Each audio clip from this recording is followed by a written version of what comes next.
So, democracy without virtue and self-control always ends in chaos, out of which a tyrant arises. And so, what happened with Athens? Well, long story short, Alexander the Great's dad conquered them. Matter of fact, Plato said the best you can hope for is a nice tyrant. And he says this nice tyrant, he called him a philosopher king, will take possession of the children, who will be unaffected by the habits of their parents. These they will train in their own habits and laws. And it's okay to teach them a noble lie. It's okay to teach these kids lies, because the lies help the tyrant to stay in power. Since he knows how to run things, it's okay for him to stay in power. He's the head of gold, and his administrators and military are the arms and chest of silver, and the people are the abdomen of bronze. And so you're back to this class structure.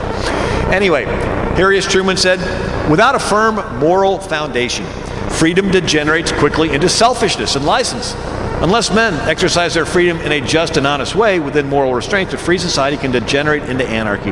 Then there will be freedom only for the rapacious and those who are stronger and more unscrupulous than the rank and file of the people. So, Millard Fillmore gave some similar quotes. But is this making sense? How am I doing? Can I share some more stories? Let's fast forward to Rome. Now, China, by the way, comes up with Confucianism, which cements in emperorship. Confucianism says, okay, you respect authority, you respect the emperor, you respect everybody so much that you don't want to change anything. And so, whatever your granddad was and you were, your kids are going to be. So that's why it sort of stuck everybody. So China's never had the experience of trying with democracies and republics. We're going to fast forward to Rome. Rome was a republic, but before it was a republic, it had a king and the king in Rome raped a girl named Lucretia. The girl was so upset, she gathers the Roman leaders together and commits suicide right in front of them. The Roman leaders get upset and they kill the king. And they make a rule, if anybody in Rome ever becomes king, anybody can kill that person without any repercussions. So for 500 years, nobody in Rome wanted to come anywhere close to being called a king. Now, Publius, who helped set up the Roman Republic, was building a mansion, and rumor went that, gee, it's on a nice hill, maybe he's thinking of being king. When he heard the rumor, he destroyed his own mansion before it was finished being built. So Rome was a republic. Now, what's the difference between a republic and a democracy? Democracy, you have to every day go to the market and talk politics. If you don't, you're in idiotus. In Rome, a republic is you take care of your farm and your family, and you have a representative, a res publica, somebody in your place that keeps up with politics every day, right?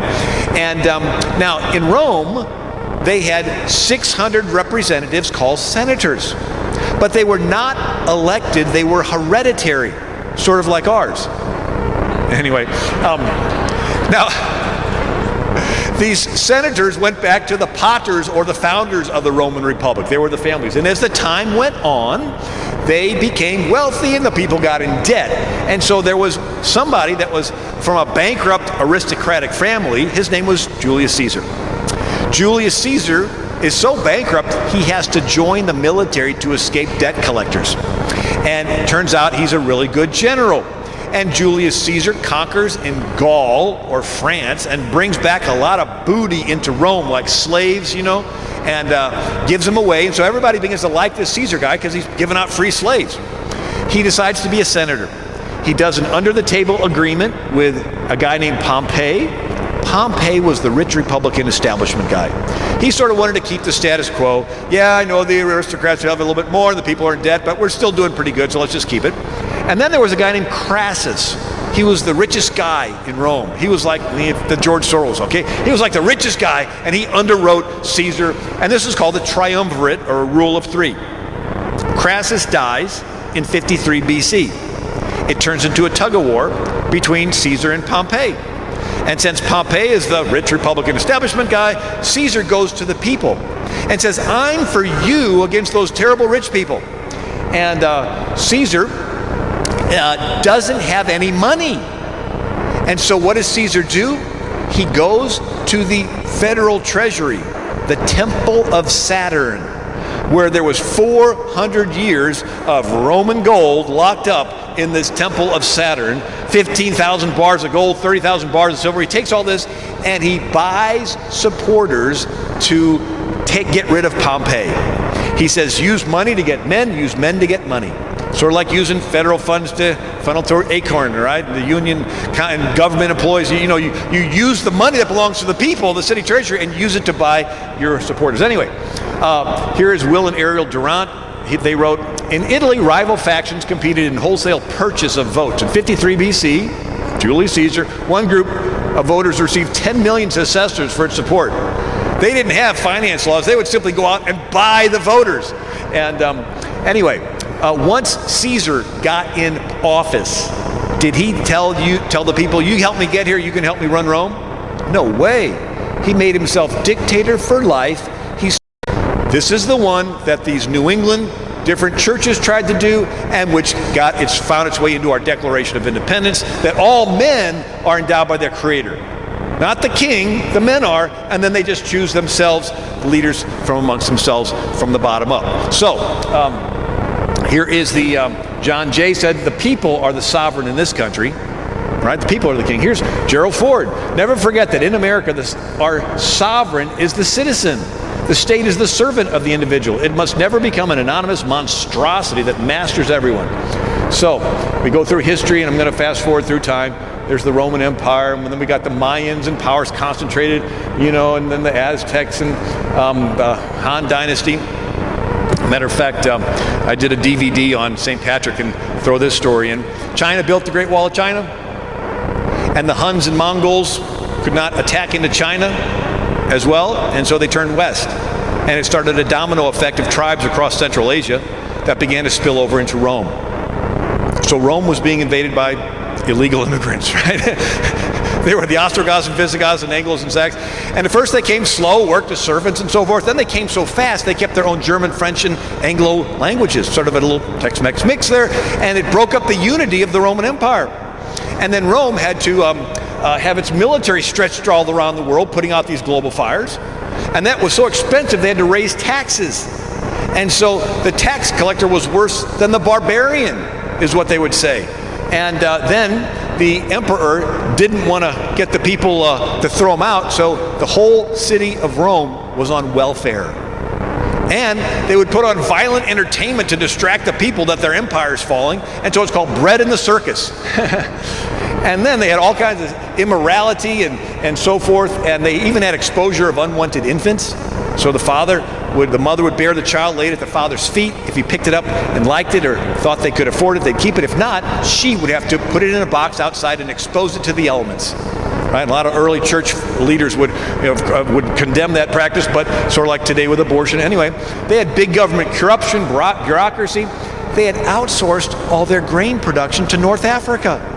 That was the grain basket right there in North Africa. And when the Vandals, see that line there? You know what the Vandals did when they went through town? They vandalized. That was the name. Anyway, the Vandals came through and captured North Africa and cut off the grain supply. Sort of like today, we've outsourced everything to China. If they ever held their ships back for 3 months, all of our Walmart shelves would be empty, our retail industry would grind to a halt, and people would say, just give them Taiwan, get our economy going again. Well, that's what happened when the Vandals captured North Africa and held the ships back. Rome had no grain, and it was brought to its knees, and then Rome began to have terrorist attacks with Attila the Hun, right? The Osama bin Laden of the day, and he wiped out entire cities. How many of you have been to Venice, Italy? You know how Venice started? When Attila the Hun wiped out the cities, the people ran out into the area swampy by the ocean and hammered logs down and would go from one platform to the other with these boats with long sticks, gondolas, and that turned into the city of Venice. Anyway, so here, power's concentrating into the hands of this Attila the Hun guy.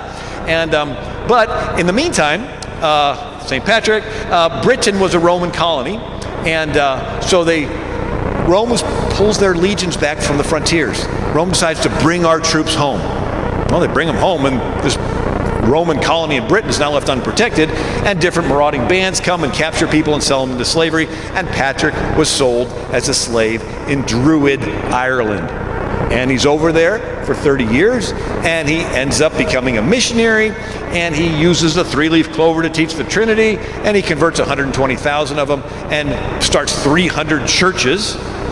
And in the next century, It was those Irish churches that sent missionaries back to England, back to Europe, and re-evangelized Europe. And there's a book that I quote, but it's called How the Irish Saved Civilization. So in Rome, the Roman Empire is crumbling, and Patrick's out there evangelizing, and then it was these Irish that sort of reseeded all of Europe with the Roman, Latin, and Christian teachings. So let's fast forward again, then we go up to Muhammad. And Muhammad was a religious leader for 12 years, only made 70 converts, and then he decides to become a political leader, and then he decides to become a military leader, and Muhammad fights in 66 battles. And anyway, within 100 years of his death, the Muslims conquer a huge area of the world. They capture the Ghassanids, who were Arab Christians. They capture Yemen, which was a Jewish kingdom.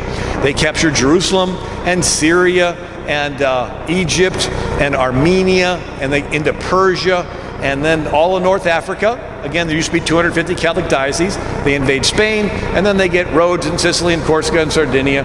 And this was 23 years after Muhammad's death. This was a political and military empire, and just happened to have religion mixed in.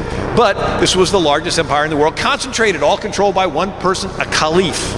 And so we see again, power wants to concentrate. And anyway, then we got Charlemagne in charge of Europe. The Vikings all conquered so many areas, and there's so many good stories here, but I don't have time for it. Look at this, Genghis Khan. In one lifetime, he kills 30 million people, conquers from Korea to Hungary.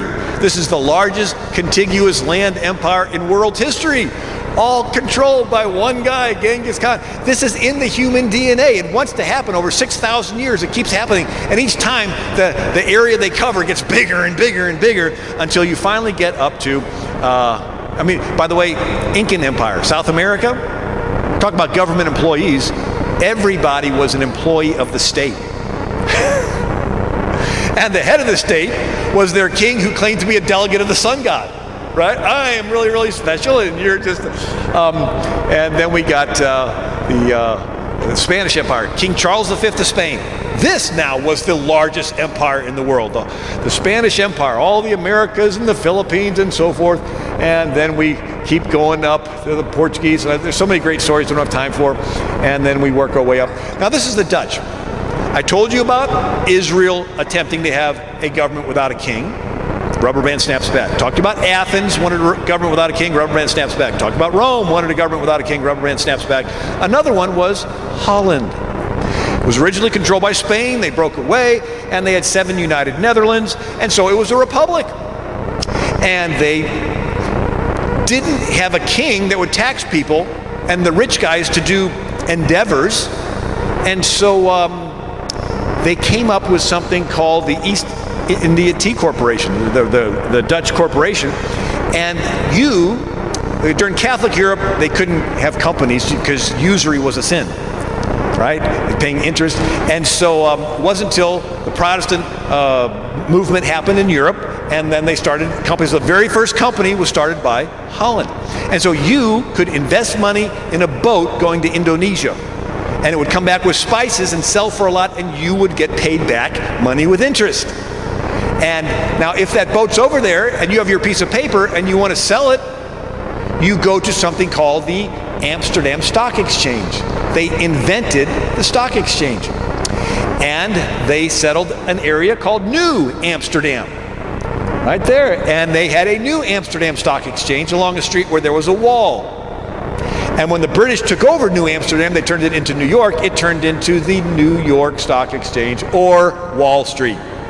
So Wall Street is a remnant of the Dutch Republic, how to have money to do endeavors without a king taxing everybody and having the government pay for it. Now, what if your ship sank to Indonesia? That's when the Dutch invented insurance companies. Anyway, now France here, look at, they had a huge area. The Sun King, Louis XVI, they had all this area, these huge, all of Cambodia, Vietnam, and Madagascar and so forth. And then the Ottoman Empire, and Russia, look at this, 12 time zones, all controlled by one person, right? It keeps repeating itself. Huge, more and more people controlled by one person. Austro-Hungarian, and then the Japanese Imperial Empire, and then the British Empire. The largest empire that planet Earth had ever seen. 13 million square miles, a 500 million people, all of India, a quarter of the world's population right there, all controlled by one person. It keeps coming back. And the sun never set on the British Empire. And so then comes along, and then we think, oh, I guess we get rid of empires and kings. No, we just called it a different name, communism. But it's monarchy, just like FDR said. It's a dictatorship. And then America. Now, George Washington was our leader. He could have made himself king. He didn't. During the Constitutional Convention, Ben Franklin said, "We have gone back to ancient history for models of government, which you have been so patient as to allow us to walk through, and examine those different forms of those republics which have been formed with the seeds of their own dissolution now no longer exist." And then we looked at some of these. There was one called Novgorod in a Russian republic on the North Sea. They would gather together in the town square and shout for their leaders, and whoever got the loudest shout was elected. And they were very prosperous for a while until Ivan IV of Moscow killed 30,000 of them and incorporated them into Russia. And that Iceland had a Icelandic Commonwealth for a while, somewhere in there, and until the King of Denmark conquered them. Here's Franklin again. We've viewed modern states all around Europe but find none of their constitutions suitable to our circumstances. We have been assured, sir, in the sacred writings that except the Lord build the house, they labor in vain that build it. I firmly believe this. I also believe without his concurring aid, we shall succeed in this political building no better than the builders of Babel, which was that first civilization. So, concentrated power, separated power. And we're going to fast forward. Now, Soviet Union falls, and we help them set up democracies and republics. 20 years has gone by. Who now controls the former Soviet states? The black market, the mafia, the organized crime. Why didn't their experiment with the people ruling themselves turn out the same as our founding fathers? Well, let's see. They had 70 years of atheism underlying their experiment of the people ruling themselves. And atheism says there's no God, this life is all there is, do whatever you can to get ahead.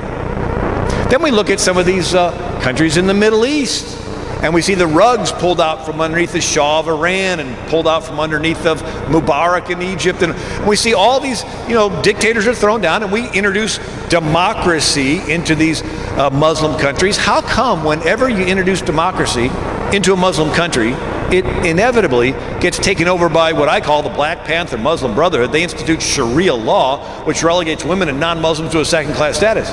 How come their experiment of the people ruling themselves turned out different than our experiment? Well, they have Islam underlying their experiment, and Islam has no concept of equality. Allah loves the Muslim who has submitted. Allah hates the infidel who refuses to submit. It takes two women to testify against one man. A man can have 4 wives. A woman cannot have 4 husbands. I don't know which woman would want 4 husbands, but there's not equality there, right? In America, we get rid of our dictator, the King of England, and instead of devolving into anarchy, we produce the freest, most prosperous nation that planet Earth has ever seen in 6,000 years. Airplanes, automobiles, electric lights, everything. And so, concentrated power, separated power. America was able to get closest to the anarchy side of the spectrum, the separated power, because of a secret ingredient, Judeo-Christian morality. The majority of the people were taught, you're equal in the eyes of a creator, and he wants you to do unto others as you would have them do unto you. So we could get by without a strong king with lots of laws, sort of like a parent tells the teenager, here are the car keys, you can come home whenever, because I know you're going to do what's right. But if you don't do what's right, you're going to drink and drive, get pulled over by the police, thrown in jail. So in other words, you're going to be controlled either voluntarily from the inside or forcibly from the outside. It's the same way with a nation. You're either going to be voluntarily controlled with a lot of morality, and then you can get by without a strong government, or you're going to get rid of your morality, tell everybody, give in to your passions and lusts, and they're going to go out there and with guns and kill people, and people are going to say, government, stop it. And the government's going to come in and say, well, we're happy to. We'll take away your freedom of speech and your freedom of assembly and your right to own guns. And so every new law the government passes is a bar that comes down on our cage, taking away our freedom. Yeah, the most secure place is a prison cell, and you get your food under the door. So Franklin said, whoever trades freedom for security will get neither. So if we want to have a lot of freedom, people have to have lots of virtue. Franklin said only virtuous people are capable of freedom. You get rid of the virtue, and power concentrates, and it's corrupt. And anyway, let me just fast forward to a couple philosophers that wanted to take the separated power and concentrate it. A lot of good stories, don't have time for, and we're going to come up to Washington. He's giving his farewell address. The world held its breath. They couldn't believe that this guy, Washington, who defeated the King of England's army, was going to voluntarily give up his power. And so in his farewell address, everybody's paying attention. And Washington gives a warning. He says, usurpation. You know what usurpation is? Do something you're not supposed to and you get away with it long enough, everybody assumes these are the new rules, right? You move the goalposts and you keep playing and go, okay, I guess that's the new goalpost. And so usurpation, though in one instance may be the instrument of good, it is the customary weapon by which free governments are destroyed. What do I mean? Well, it was good that Lincoln ended slavery, but in the process, a lot of rights went from the states to the federal government. It was good that Woodrow Wilson got us through World War I, but in the process, he concentrated a lot of power in the federal government with the Federal Reserve and the federal income tax. It was good that FDR wanted to get us through the Depression, but he concentrated a lot of power in the federal government with his New Deal programs. Truman, I mean, he wanted to do good by making sure we wouldn't have any more world wars, and so he created the UN, and we only get one vote, even though we're 50 states, so we get the same amount of vote as some little bitty teeny country. LBJ, he wanted to do good by getting rid of poverty, but he concentrated power with his Great Society welfare programs. And Nixon's war on drugs, right? It was a good intention, but more power concentrates. In Bush's war on terror, we haven't had any more terrorist attacks, but the government now can read your emails and track your credit card purchases and check your text messages and your Facebook and all that kind of stuff. And then we got a new president. And no matter what the crisis is, the answer is the same. Give up your freedoms and rights and money and taxes to the government, and he'll take care of everything. Right? We're told that this is a good usurpation, though in one instance is the instrument of good is the customary weapon by which free governments are destroyed. I love Reagan's quote, the government that is big enough to give you everything you want is big enough to take away everything you have. And Gerald Ford made that quote a lot of times too. I'm going to go back to Washington, his farewell address, and a fatal tendency to put in the place of the delegated will of the nation, the will of a party, often a small but artful and enterprising minority. They are likely, in the course of time, to become potent engines, little unusual use of that word engine, to become potent engines by which cunning, ambitious, and unprincipled men will be enabled to subvert the power of the people and to usurp for themselves the reins of government, destroying afterwards the very engines which lifted them to the unjust dominion. Sort of like you climb a treehouse and you pull the rope up behind you. Sort of like you get elected president in Venezuela, like Hugo Chavez, and then you outlaw democracy. And he says this, disorders and miseries, or crises, gradually incline the minds of men to seek security and repose in the absolute power of an individual. So disorders and miseries incline the minds of men to seek security in the absolute power of an individual who turns this disposition to the purposes of his own elevation on the ruins of public liberty. We're talking Plato. He says, look, there's going to be a crisis. Democracy without virtue ends in crises, and the people are going to want to look for some nice guy who promises everything to everybody to fix it. And he says, this person's going to come along, and he's going to turn himself into a despot. And he says, just whatever form of government you call it, it's going to be a real despotism. Woodrow Wilson, the history of liberty is a history of limitation of governmental power, not the increase of it. When we resist the concentration of power, we are resisting the powers of death and so forth. So let me just look at a couple philosophers, and I'm closing. So 500 years ago, Italy was not Italy. Italy was a bunch of city-states. Venice, Genoa, Naples, Florence, and they all had armies and navies and fought.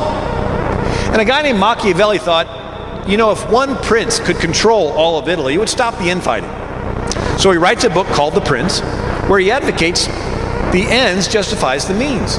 The end of one prince controlling all of Italy is so good that any means necessary to get there is justified. Lie, cheat, steal.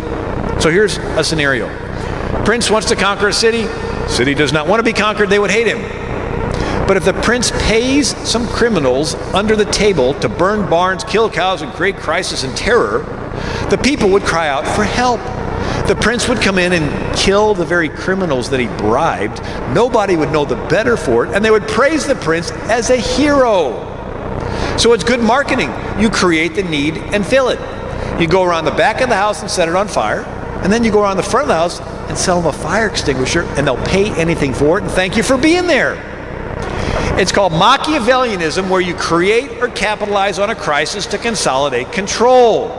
So we go from separated power back to concentrated, sort of like Rahm Emanuel, never let a good crisis go to waste. Anyway, Machiavelli said this: a promise made was a necessity of the past, a promise broken is a necessity of the present. So you can stand up and say, you can get whatever health care policy you want, you can still keep it. And then later on, you break it. You can say, we're going to protect the right of conscience, and then you decide you're going to go ahead and break it. It's like, it's okay to do this in the Machiavellian system. There's Robespierre and a couple other ones, but we're going to talk about this guy. Hegel lived in Germany, and he said the state is God walking on earth. And he loved the state, sort of a response to Napoleon conquering Prussia, and so they said, well, we got to have the state real strong so we don't get conquered again. But he came up with something called dialectics. Now, it's not a diet method, it's a triangle. One corner is a thesis, the opposite corner is an antithesis or antithesis, and the top corner is a synthesis. Sounds complicated, but it's not. So, you start off here, the status quo, you create a problem that's real bad, and everybody's happy to settle for your answer that's half as bad. And it's sort of like, the president took over to $1.83 a gallon, goes up to $4.15. We're happy to pay $3.50. So this Hegelian dialectic was taken by Karl Marx and applied to politics. So Karl Marx says what you do is you send labor organizers and community organizers into the country to create an antithesis, to create a crisis. And when there's